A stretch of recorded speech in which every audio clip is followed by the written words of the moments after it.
Hi guys, welcome to Work Studies for your HSC. In this unit, we have managing work and life commitments. Okay, so in this unit, we're going to be talking about a few different things. These include the different challenges of being in the workplace. So the different settings this can occur in, the commitment that you need to undertake to participate in work, the financial commitments, some legal issues, changes in the work environment. But today we're going to start off with the rewards that you gain from work. So the rewards you gain from work can be classified in two different areas. Firstly, there's financial, and second, there is non-monetary. So today we're just going to focus on the financial side. So as you can see from this slide, the payment that you receive from work is clearly the most obvious reward for your work, okay? So this can come in a few different ways. So the first one is a wage. So basically, a wage is a fixed regular payment that your employer gives you for the work that you do. Okay, this is something that would already be set out in your contract when you sign and when you begin working with that employer. The second one we have there is your hourly rate. So this is a pretty obvious one. When you undertake a job or a position on your contract, you'll be given an hourly rate. You'll be paid that much for every hour that you work, basically.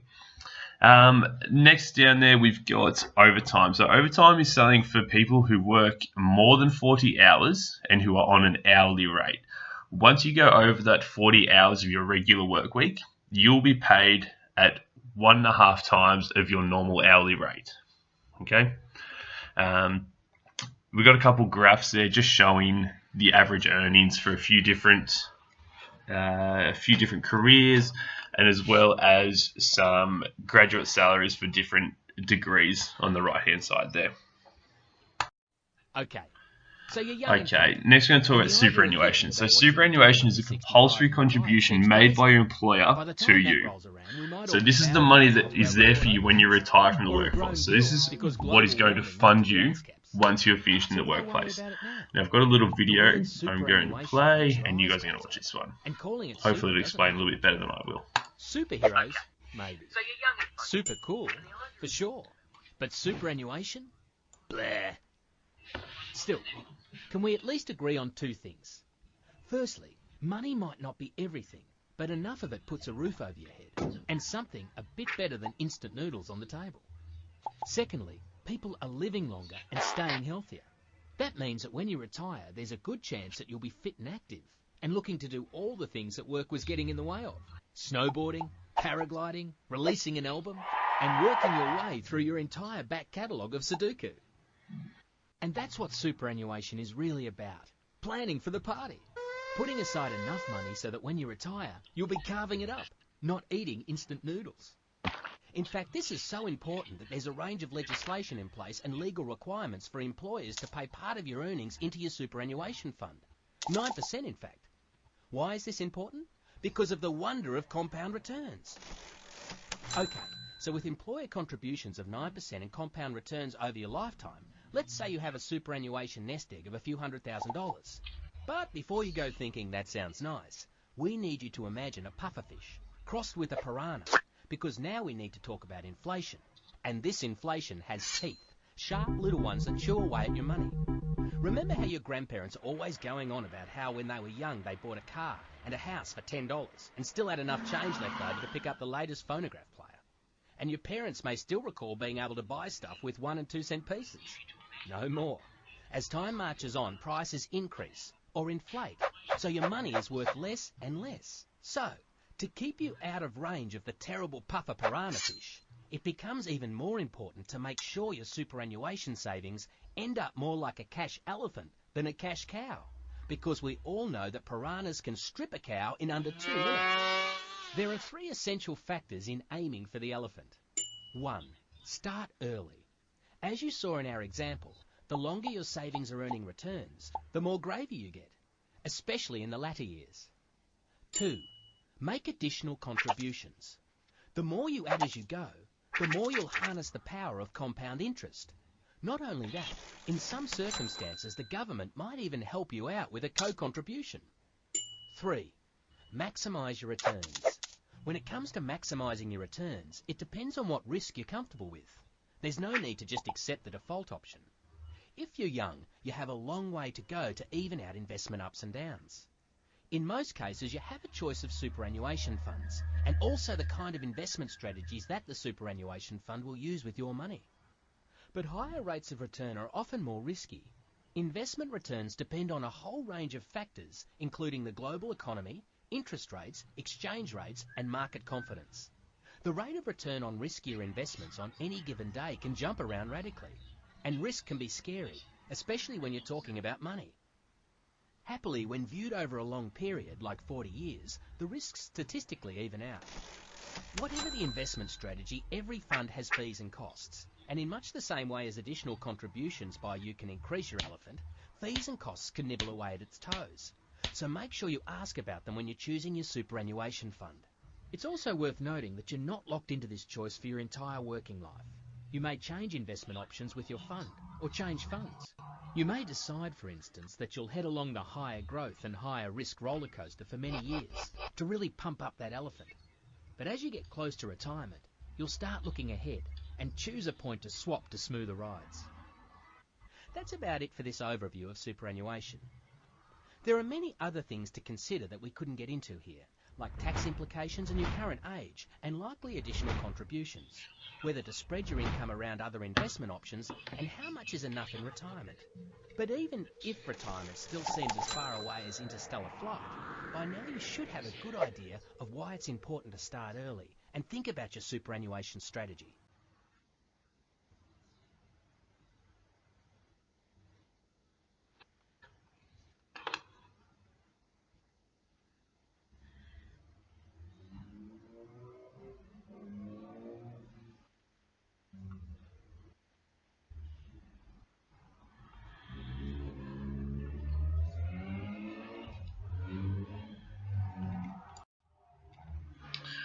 Okay, guys, so the next thing we're going to talk about is your leave provisions. So these are things that you accrue or earn or gain over the time that you are employed with your employer.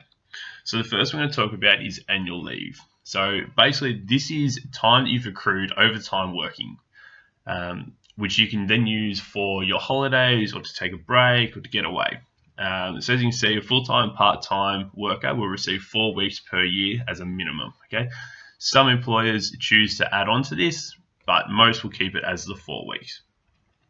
The next thing we've got there is sick leave. This is obviously time that you can take off due to sickness or just being generally ill.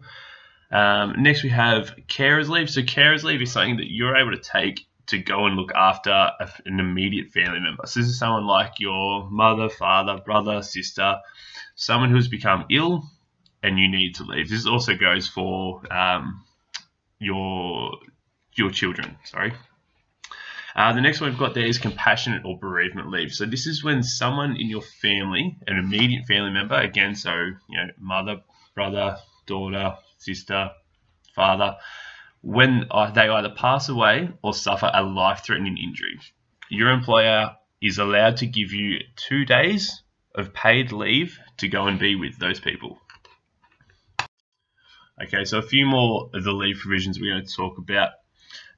So now we have maternity or paternity leave. So maternity leave is given to the mother when she is giving birth to her child. Okay, paternity leave is generally for the father, as you can see there.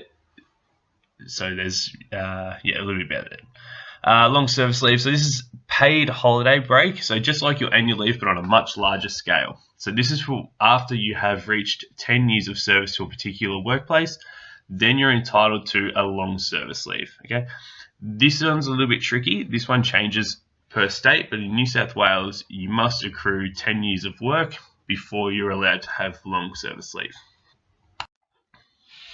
Okay, guys, so now we're going to talk about just some other incentives that employers can use to get more interest from their employees and to keep them happy. So the first one we've got on our list is subsidised housing. This is a big one in really rural and remote areas where a part of the rent for the individual is already paid for, whether it be by the employer or by the government.